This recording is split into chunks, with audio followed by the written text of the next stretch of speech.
Hello everyone, this is Abrevalius, and as some of you might already know, the National Museum in Rio de Janeiro was burnt to the ground last Sunday. Yeah, that was a few days ago, but I actually made a video about this uh, Monday, but I deleted it by accident. So I'm making another one. That's why I'm kind of late. Uh, anyway, uh, this was a very important museum, not only for Brazil, but also for the entire world. We had lots of stuff, and it was all lost to the fire. Like the we don't the exact extent of the losses are not yet known completely, but it's somewhere around 90% of everything that was inside the museum, and there were 20 million items there. Just so you have an idea, we'll talk about some of the stuff that was lost in the fire. Okay, let's get started with paleontology. Many holotypes of Brazilian dinosaurs and pterosaurs were lost in the fire. Of these, in terms of dinosaurs, probably the most notorious ones were the Spinosaurids, which is the family to which the largest carnivorous dinosaurs found in Brazil belong. This mounted cast of Irritator, for example, was completely lost to the fire. Oxalaia quilombensis, which was the largest Brazilian theropod ever found, and also probably my favorite species of dinosaur, was also lost. The mighty titanosaur Machacalosaurus is also gone. In terms of pterosaurs, the losses were even bigger. Brazil is notorious for its remarkable pterosaur remains, specifically northeastern Brazil and specifically the state of Ceará, which is also the state where I was born.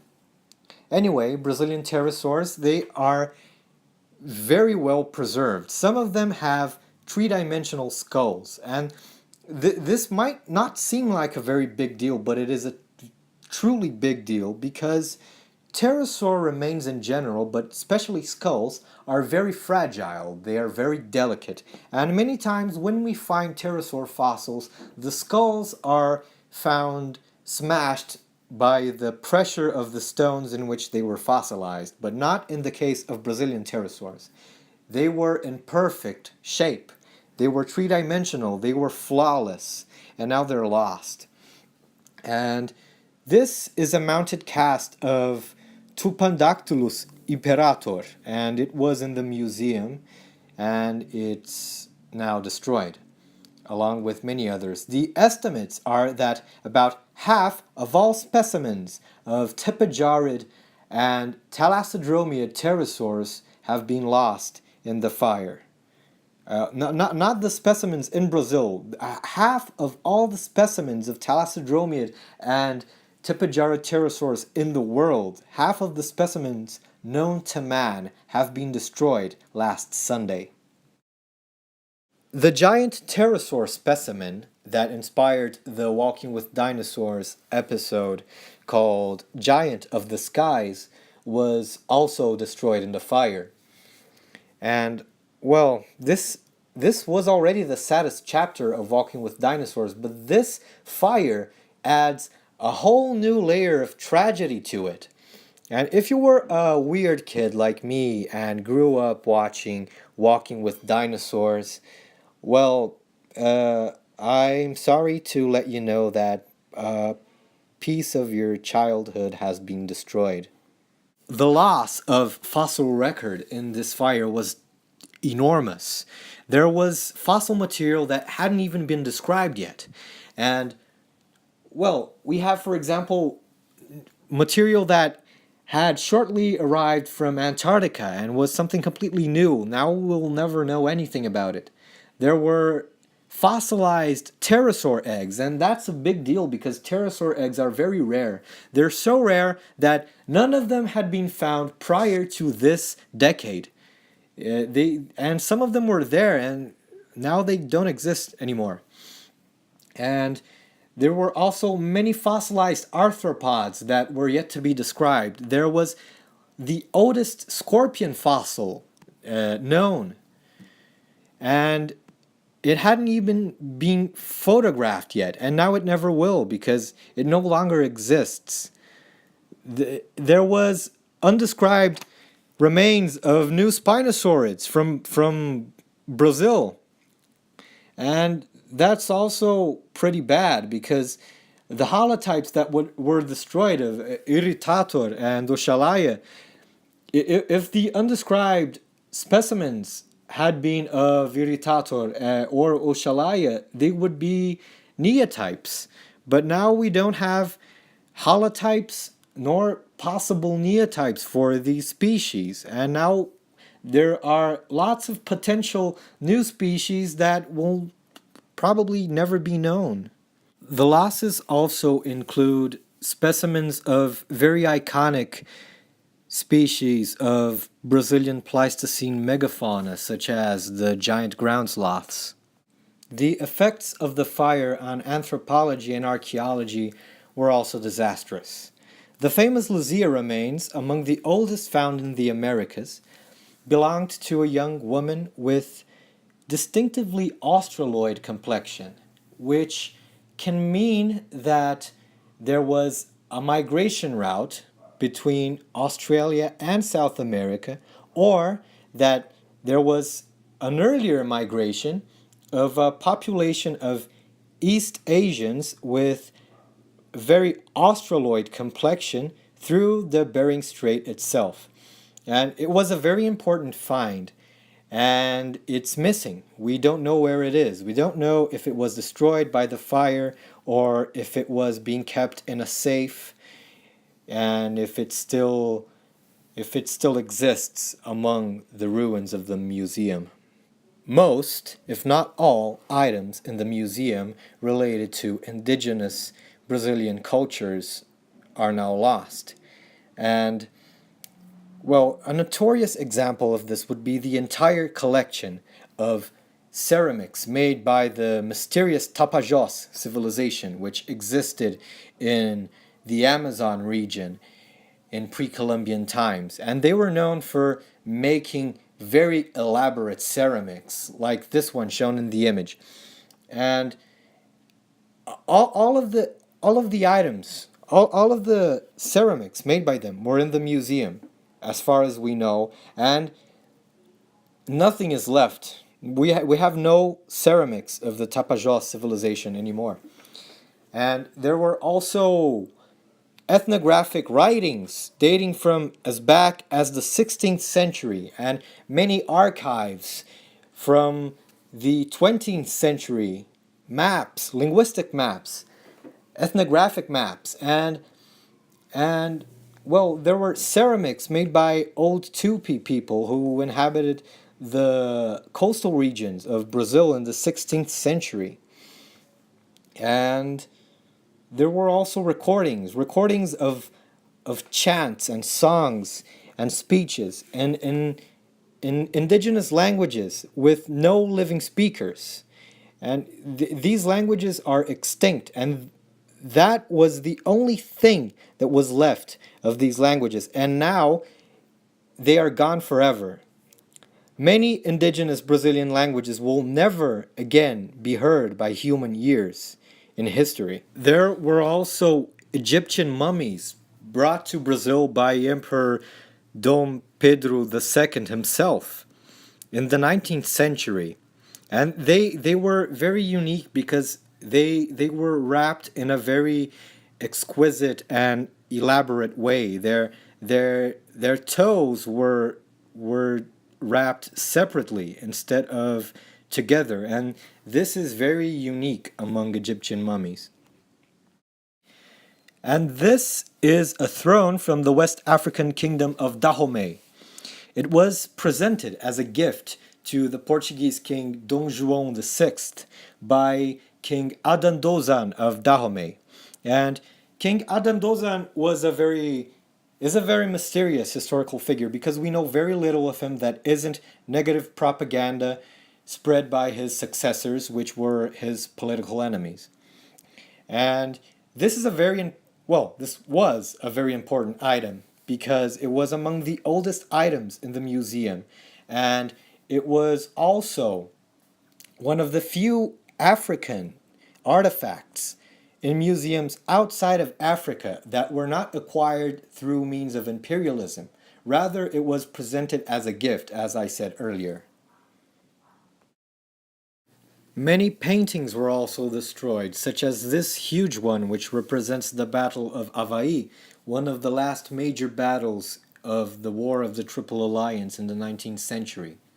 And also many important documents from Brazilian history were destroyed, such as the document that marked the abolition of slave labor in Brazil, and also the document that marked the creation of the state of Piauí, for example. And the building itself was also of great historical significance. That place was ancient. It was first erected prior to the start of the 19th century, and it was home to the one and only king of the United Kingdom of Portugal, Brazil, and Algarves, the only European monarch to establish himself in the Americas.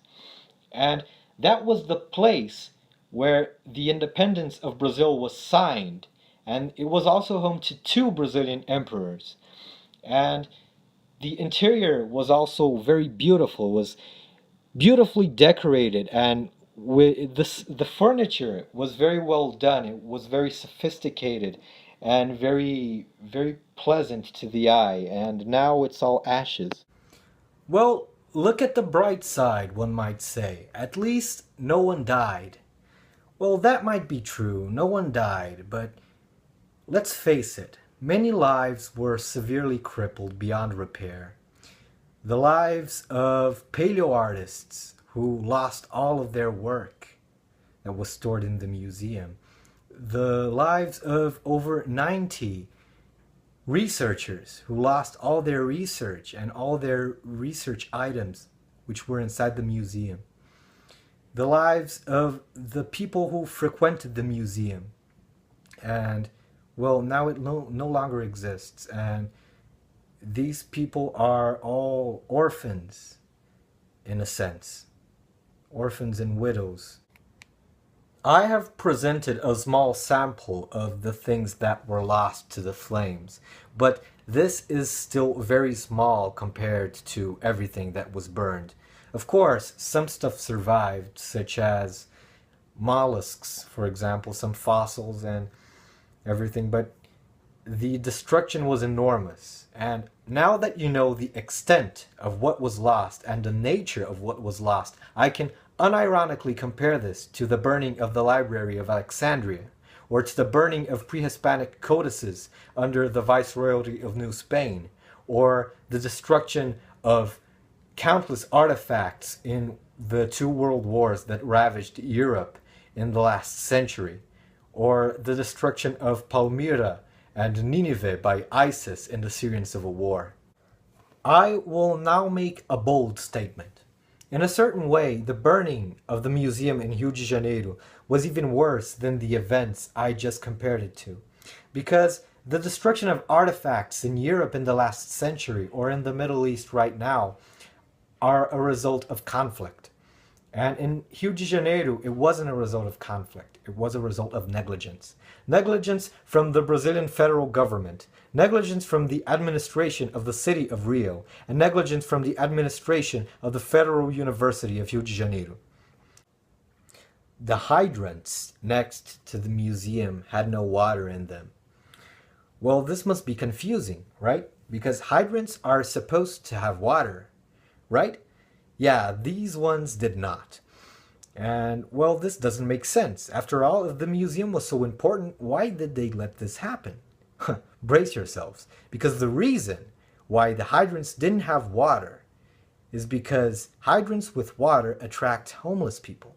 And homeless people are something extremely unsavory to have next to a museum, especially one as fancy as the National Museum. This is just a small piece of information, just so you know what kind of degenerate maggot is in charge of the city of Rio de Janeiro. This is a graph showing how much money the museum had been receiving in the last few years. And as you can see, in recent times, this value has seen a very sharp decline. That place didn't have enough money to survive, and it was in very poor shape. This wasn't something that happened out of the blue. Brazil had it coming. In fact, it was a miracle that that place didn't catch fire before. It was a miracle that it took so much time for this to happen, because nobody did anything. And, well, anyway, it might be interesting to note that because of the way museums are administrated in Brazil and because of the way taxes work here, there aren't many incentives for people to make private donations to museums and similar institutions.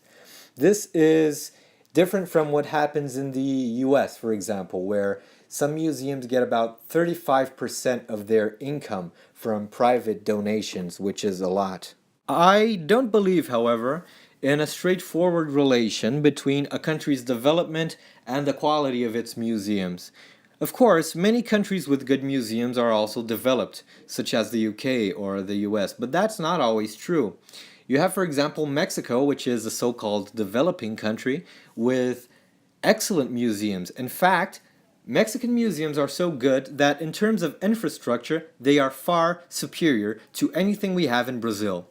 And, well, of course, in recent times, like in the last decade or so, the second half of this decade, Brazil has been seeing very hard times in terms of economy and politics and all that. But, well, in the first decade of the 21st century, Brazilian economy was way better than Mexico's.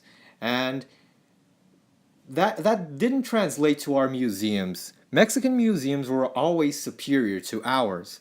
And this is why I don't believe it has to do with development. I think it has much more to do with skewed priorities and corruption and the absence of interest by the government in culture, science, and education. But also, when we compare Brazil to Mexico, there might be a cultural aspect to it too. Because I think Mexico takes itself a bit more seriously in a sense, because they are very proud of their history and of their culture and of their indigenous heritage. And similar sentiments are very rare in Brazil. Brazilian historiography, it has some tendencies that I find really annoying because sometimes they are very critical. And don't get me wrong, being critical is important, but you have to know how to do it. Otherwise, you're just being picky.